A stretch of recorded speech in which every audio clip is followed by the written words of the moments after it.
Les dirigeants de la Conférence épiscopale nationale du Congo, CENCO en abrégé, et de l'Église du Christ au Congo, ECC, sont arrivés ce mercredi 12 février à Goma. Leur mission s'inscrit dans le cadre des consultations des différents acteurs de la classe politique, de la classe sociopolitique congolaise pour la cohésion nationale afin de faire face à la crise sécuritaire et humanitaire qui déchire le pays dans sa partie orientale.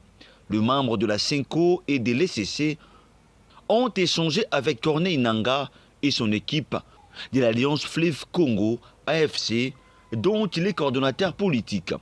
Au cours de la réunion qui s'est tenue à l'hôtel Serena, les religieux présentent leur plan de sortie des crises intitulé « Pacte social pour la paix et les bien vivre ensemble en RDC et dans les Grands Lacs ».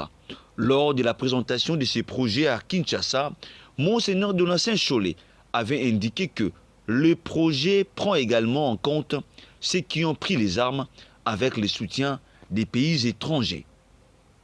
Parmi les membres de la délégation, il y a Monseigneur Fulgence Mouteba, président de la CENCO, révérend André Bokundoa, président et représentant légal de l'ECC, Monseigneur Donatien Chollet, secrétaire général de la CENCO, et révérend Eric Senga, secrétaire général de l'ECC.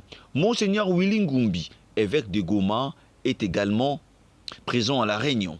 La mission est passée par Kigali pour entrer à Goma par le poste frontalier La Carniche, Grand Barrière.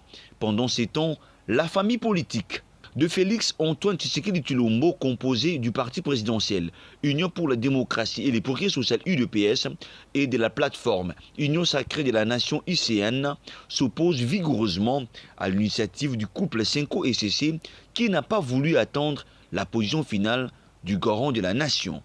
Les deux confessions religieuses qui ont été reçues par le président de la République ont affirmé leur engagement à mobiliser la population congolaise pour la paix et à renforcer la cohésion nationale dans un contexte marqué par l'insécurité persistante à l'est de la RDC et pour la stabilité dans les Grands Lacs.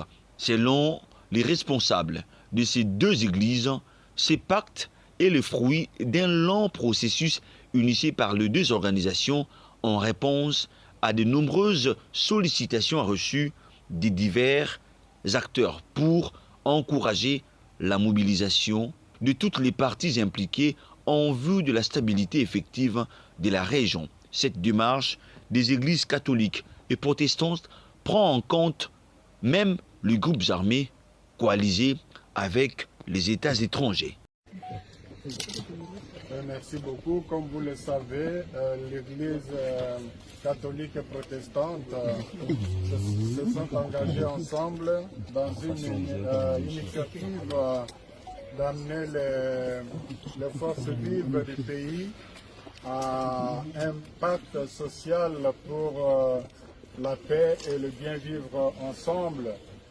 Et pour cela, nous avons commencé une tournée de personnes, de personnalités importantes à impliquer dans cette dynamique. Et nous avons pensé que la FCM 23 ont quand même une grande contribution à apporter dans cette dynamique de la construction de la paix, parce que pour les deux églises, l'année 2025, c'est l'année de la paix.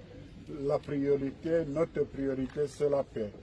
Et voilà pourquoi nous sommes venus les exhorter, aussi les écouter. Et en même temps... L'avenir, nous en dirons plus.